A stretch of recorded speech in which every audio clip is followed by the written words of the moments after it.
5 things to check when buying an apartment or unit. Let's have a look. Hello everyone, Florian Heise here and welcome to another episode of HeiseSays. Grab your stein of coffee because we're going to have a look at 5 suggestions that I'm putting out there for you to check if you're looking at buying an apartment or unit. What we're seeing happening more and more at the moment is that apartments are becoming more affordable and people are looking at them as an option for a first home. But there's a few suggestions I would make. Now, this is not an exhaustive list. You need to follow all the proper procedures, get a lawyer, get a building and pest. But these are just some things that I want to bring to people's attention to get you thinking. Something that you may not hear normally when talking to people. Just to think about a few ideas. And a lot of it will be based on stories and my own experiences. Number 1, hidden concrete cancer. Now you want to check for this because that could mean you could get into a nice building and there could be hidden damage in the building that you may not see, that for a visual inspection may be quite hard to detect. It might be water leaking in through right the top of the building all the way down and getting into maybe even at the basement, or water coming in through the sides, getting into the concrete, rusting and causing damage to your building, which can lead to other structural issues, which can lead to extensive repair work. And you'd hate to be someone who just bought in, and then you've got to contribute to the sinking fund to do all of this massive repair. Another thing is looking at what is in the complex. If you have a pool, that's a risk point. If you have a lift, that's a maintenance and a risk point.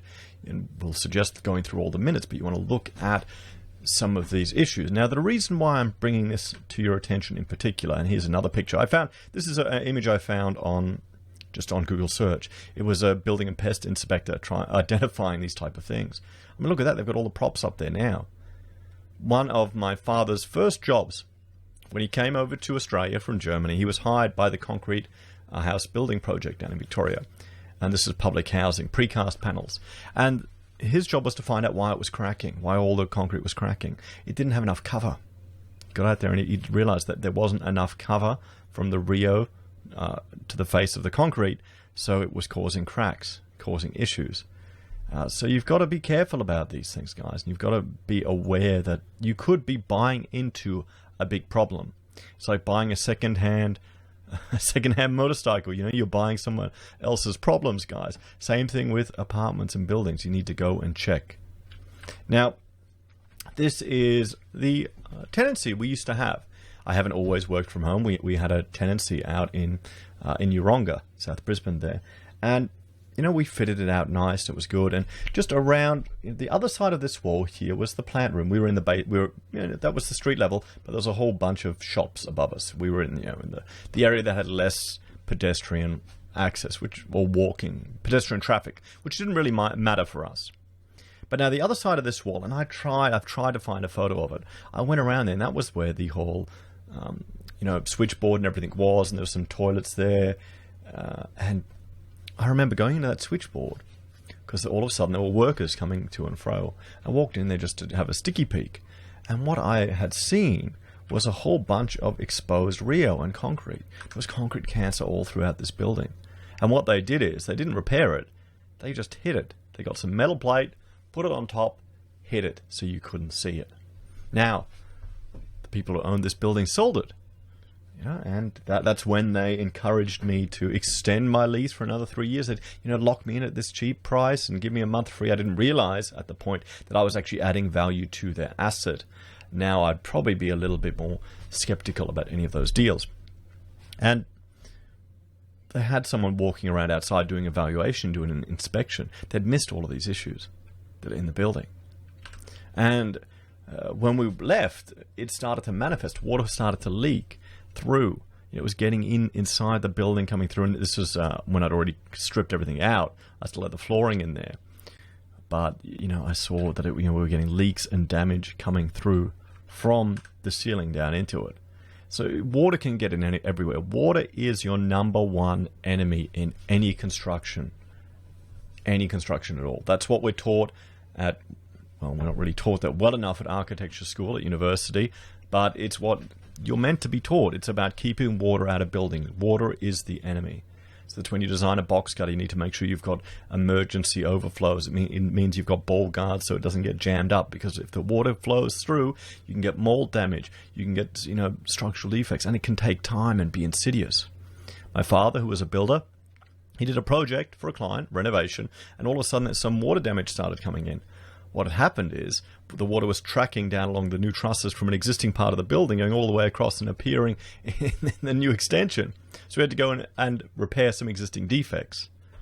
Technically, he didn't have to, but he just did it anyway. So that's something you need to watch out for. Check for hidden concrete cancer. Now, an experience that I had, and this isn't the site, this is just, I stole this image off Google. My mother and I were looking, she was downsizing, and we were looking at Chevron Island here on the Gold Coast. You can go over the bridge here, there's Surface, there's the City Hall and the Art Center and all that stuff. And Chevron, it's not a bad little place. I don't know if I'd want to live there, but she was looking at units and apartments there at Chevron. She liked the idea of living close to everything she knew, and I'm glad we dissuaded her away from moving here.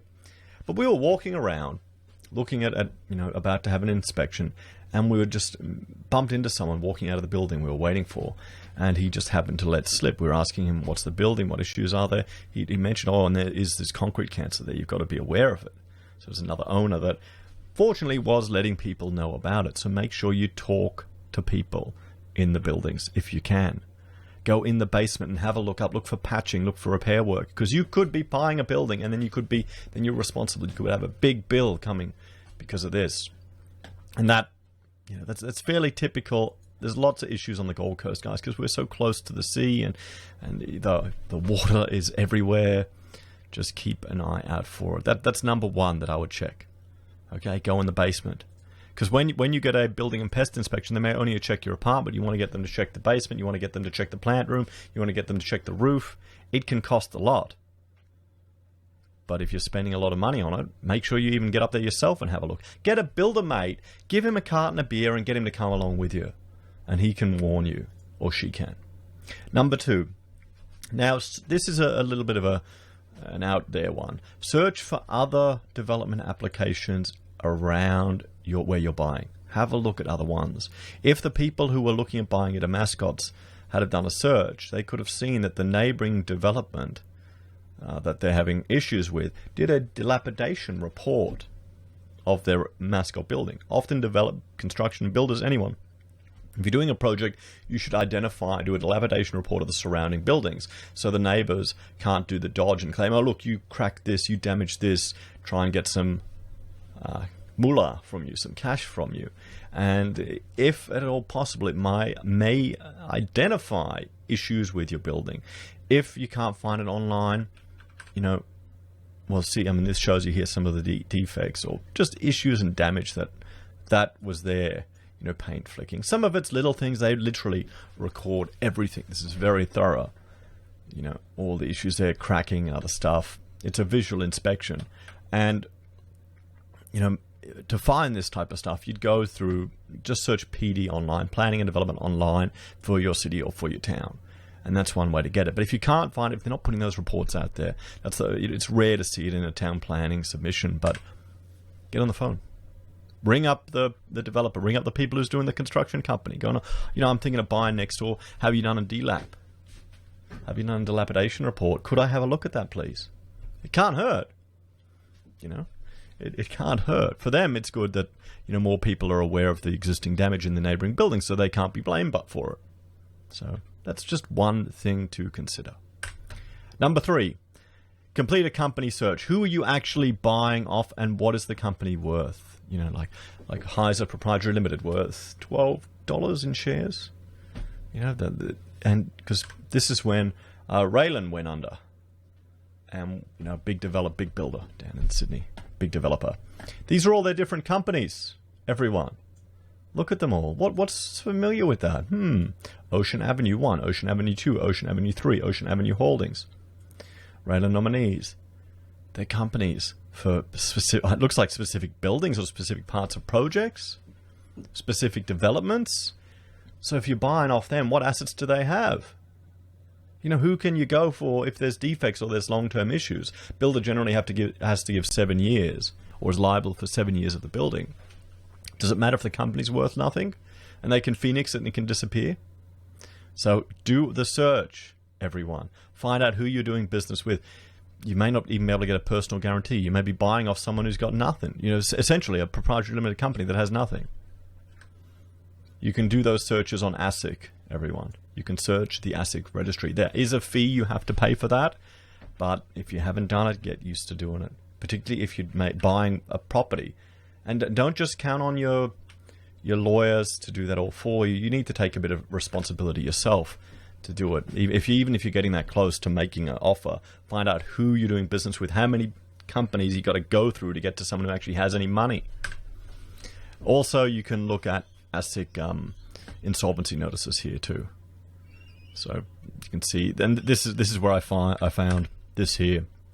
Just when they're insolvency, all these companies are winding up. So if you happen to be in one of these things, have a 7-year defect, what's it worth? Getting the builder to repair it? Nothing. Okay, 4. Read all of the body corporate minutes. The sinking fund may sink you, guys. The body corporate, the strata minutes. Look if they've been doing any repair work. Look if they've got any upgrades happening for the lift system, anything like that. I know it's boring. I know we all hate doing it. Reading minutes is the worst thing in the world, but that's something you need to be aware of. We were working on a project where during a renovation of part of a building, we're putting a new gymnasium in there. They discovered that the fire alarm system just wasn't working. One of the sprinklers, one of the detectors wasn't even working at all, but they'd actually been paying for someone to come out and check it every month for ages. You know, so that was a small issue, but there could be other bigger issues hidden there, or discussions or things that are coming up that could be now your responsibility if you buy into the building. So go through it and have a look. Even ask for it when you're doing the sale, when you're doing the inspection. Number 5 is try out the building. Try it out. Maybe rent it, or good old Airbnb. I know people that are frustrated with it, turning apartment buildings into hotel accommodation, but try it out, guys. Sleep there for some time. Stay there for a few days. Stay there for a week. Get a feel for it. See if you like it. You know, take the rose-colored glasses off. And then spend that time wandering around the building. Go try and get into the plant room, try and get into all the spaces, see what's going on, see if there's any issues or damage, see if it's been built good or cheap. Look for potential fire cladding or flammable cladding issues that you can identify there. So, viewer suggestions. Those were the 5 suggestions. Try it out before try before you buy. You know, read the minutes of the body corporate meeting, guys.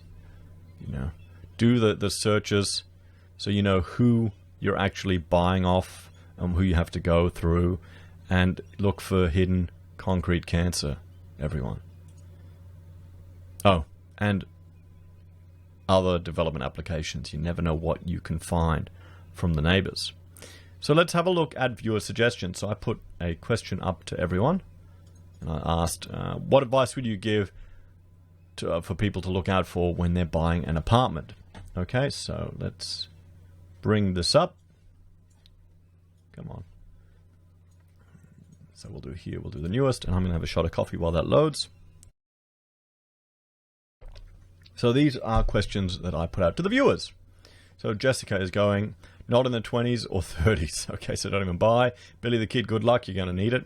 Don't, if you want to live in an apartment, rent the bloody thing. Perhaps that's another way to do it, because then you're not stuck with the pain, guys. You're not stuck with the long-term pain. Stay out of it. Sam, I live alone, so I couldn't justify living in a 3-bedroom house and maintaining a large garden. I sold up and bought off the plan. I know. Yeah, I'm not a fan of off the plan, because that's, well, I'm an architect, guys. I draw plans, and so much changes. So much changes. What you're buying off the plan, you don't know if it's actually going to be anything like that, because things can change. Works for me, paid cash, no mortgage, with plenty of change left over. Now I'm wanting to retire in Vietnam, as I have another home there. Okay. Seen plenty of apartments. First thing I check is the state of the balcony and underground car park. Yes. I have a friend who's a construction engineer, and I took him along as well. So there you go. Yeah, that's it. Get a mate, give them a carton, take them out for lunch afterwards, get them to have a look for and look at the look with you and look at the balcony, look at the basement. Yep. Buy a house instead. Don't do it. I honestly would advise people to avoid all new construction. I've been in the game for over 20 years. I haven't seen a decent house built in the past 15. It's been a race to the bottom on quality materials and construction. The only place things have improved is the painting, because the painter needs to hide all the shit that is charitably referred to as finished. Oh, well, yeah, I mean, Steve's been in the game a while. I like that one. That's easy. Don't. There are some cheap ones going at Olympic Park and Mascot in Sydney. What? Change your mind? Yeah. Is this real? Please tell me this picture is fake. Well, I found it online, so I'm assuming it's real. Honestly, I'd be shocked if it's fake, because that's way more effort than you need to put in. I've seen stuff like this on construction sites, guys. I've seen ag props completely underneath, towers in Brisbane because the slabs in the forecourt are bowing up and down. Body corporate fees are the killer. They don't do anything to maintain the garden.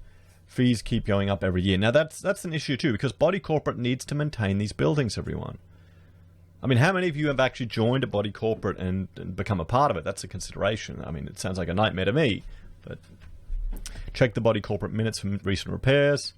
A property investment guru would tell you not to buy a unit. It's the land that increases in price. 7 Steps to Wealth is a great book in this area. Well, yeah, I mean, you're buying a skybox that gives you a proportion of the land. We're seeing what's happening now when there's talk of demolishing Mascot Towers entirely and just selling the land. Don't do it. Don't buy something you can't afford to pay up front. Don't do it. No one on my channel likes apartments, guys. Okay, I know. Okay, maybe it's probably because of all the topics we've covered in construction and apartments. I understand, but there are going to be some people that will get one. Okay, some people are going to buy them. Only buy an old 3-story walk-up that was built to last, or they were built to last, and don't buy near the beach because of concrete cancer. That's it. You don't want to have a lift to maintain too. That's an ongoing cost. When you can walk upstairs. Never always buy a house. If you're a cash buyer, then buy an apartment.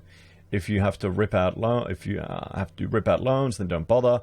Buy something dirt cheap so you can have cash for smash to have. So a lot of people saying don't. So there's the viewer suggestions, guys. The one I like the most is grab a mate and take them through with you, everyone. So those are 5 suggestions from me, and some viewer suggestions for those of you considering buying an apartment. As always, this isn't a comprehensive list. Let us know in the comments what you would suggest, guys. Seek professional advice when you're doing it. Take your time. Don't let the FOMO rush you into making a decision. As always, thank you all for watching. Please like, share, and subscribe to the channel. If you're a fan and enjoy the content I create here, there are a few ways you can support us. You can join us on YouTube or Patreon. You can support us using our affiliate links on Amazon, eBay, Independent Reserve, or AussieBroadband. You can sign up for SelfWealth or Stake and help us with our share investing, or for Independent Reserve for the crypto traders out there. You can buy merch from HeiseSays. We have our own pocket squares, handmade in this very own house. Or you can use Gold Pass or PayPal. Take care. See you next time. Bye for now.